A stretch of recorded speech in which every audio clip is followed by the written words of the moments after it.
Le guide suprême de l'Iran, l'ayatollah Am, est réapparu publiquement pour la première fois depuis les frappes aériennes américaines contre les installations nucléaires et a affirmé que ces attaques n'avaient produit aucun résultat. Selon lui, l'Iran a remporté la victoire dans le conflit avec Israël, qualifiant ces offensives de simples spectacles orchestrés par le président Trump. Si les services de renseignement concluent que l'Iran enrichit de l'uranium à des niveaux préoccupants, envisageriez-vous une nouvelle action militaire contre le pays? Sans l'ombre d'un doute, oui, la Chine est en état d'alerte. Israël a détruit la raffinerie iranienne de Kharisland, responsable de 90% des exportations de pétrole iranien, dont une large part est destinée à la Chine, et a annoncé que ces opérations se poursuivraient encore quelques jours. Pékin craint maintenant que cette petite île stratégique soit à nouveau la cible d'attaque, car son interruption paralyserait l'économie chinoise. Qu'est-ce qui rend cette île si essentielle et en même temps si convoitée?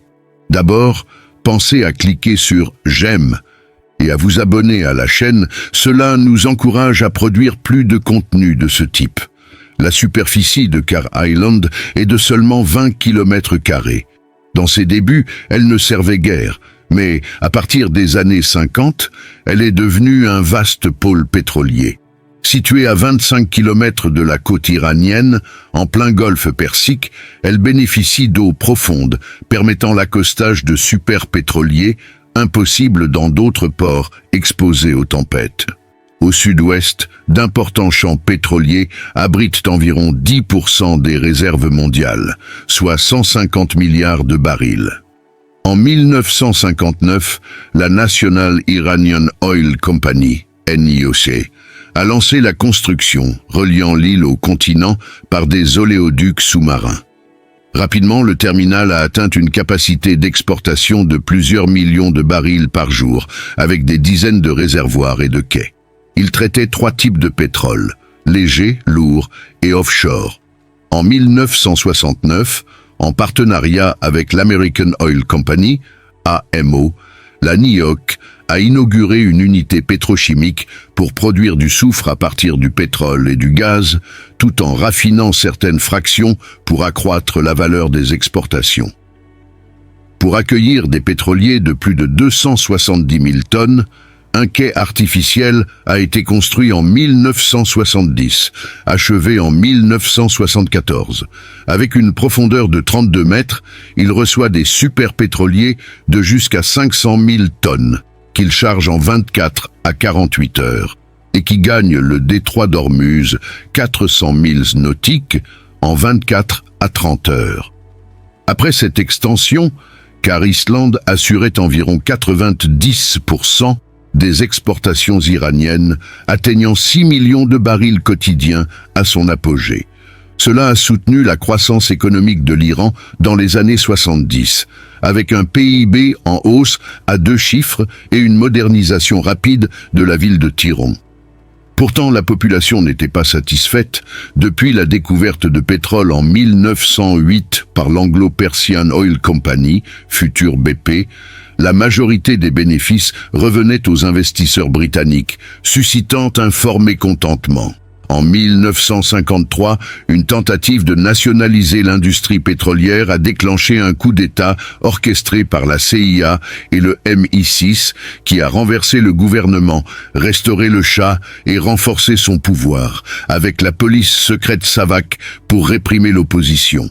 En 1979, une vague de manifestations a chassé le Shah et un régime islamique a expulsé les compagnies étrangères. La NIOC a repris Khar Island, mais la production et les exportations ont chuté. Les experts étrangers sont partis et les sanctions américaines ont paralysé le secteur après la prise d'otage de 53 diplomates américains pendant 444 jours à la nouvelle ambassade à Tiron. En 1980, Saddam Hussein, soutenu par les États-Unis et le Royaume-Uni, a envahi l'Iran et bombardé Khar Island pour étrangler l'économie iranienne. La capacité est passée de 9-10 millions de barils par jour à seulement 2-3 millions, jusqu'à la fin du conflit en 1988, générant plus d'1 billion de dollars de pertes. Après l'armistice, l'Iran a reconstruit l'infrastructure, installé des bases militaires et importé des technologies russes et chinoises. Au début des années 2000, la production a retrouvé 4 millions de barils quotidiens, dont 2 millions exportés vers le Japon, l'Europe, la Chine, l'Inde et la Turquie. Le PIB est passé de 110 milliards de dollars en 2000 à 640 milliards en 2012, consolidant le régime. Cependant, au lieu d'améliorer le niveau de vie, le régime a financé des conflits par procuration au Moyen-Orient. Houthis au Yémen, Hamas à Gaza et Hezbollah au Liban, formant l'axe de la résistance. Entre 2011 et 2013, de nouvelles sanctions occidentales ont isolé l'Iran du système SWIFT et de son accès au système bancaire international, plongeant l'économie en récession. En 2015, le plan d'action global commun, JCPOA, a instauré une trêve fragile, mais en 2018, Trump a renoncé à l'accord et imposé des sanctions plus sévères.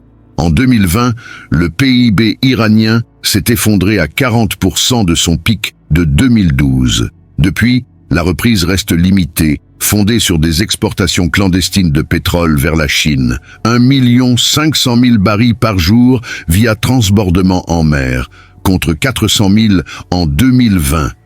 Sur le plan géopolitique, l'Iran enrichit toujours de l'uranium et, selon certains experts, serait à moins d'une semaine de produire suffisamment de matière fissile pour une arme nucléaire.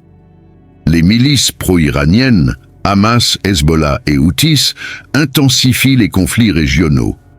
En octobre de 2024, l'Iran a lancé des missiles contre Israël.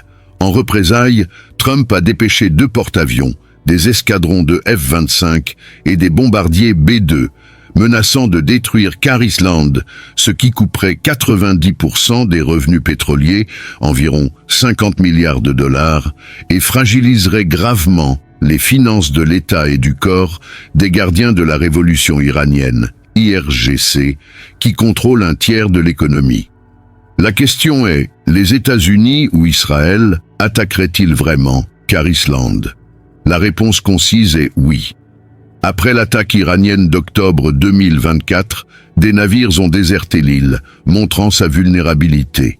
L'aviation israélienne dispose de F-25I Hadir, capables de frapper avec précision toute cible iranienne, tandis que les défenses antiaériennes iraniennes, S-300, S-400 et Bavar 373, peinent face aux tactiques électroniques modernes. Quant aux États-Unis, ils combinent porte-avions, B-2, missiles Tomahawk et coopération saoudienne, leur garantissant la capacité de neutraliser l'installation, que ce soit par destruction générale ou par frappe chirurgicale guidée par satellite.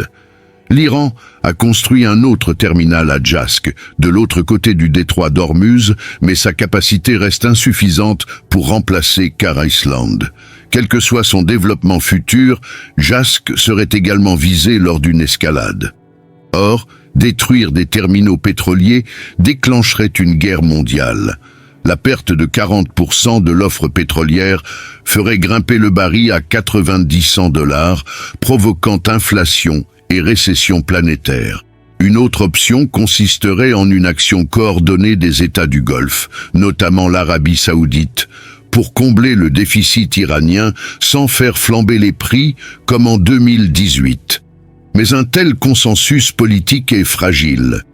L'Iran pourrait bloquer les détroits d'Ormuz et de Bab al-Mandeb avec missiles, drones et mines, coupant aussi les exportations des voisins, entraînant crise régionale et récession mondiale.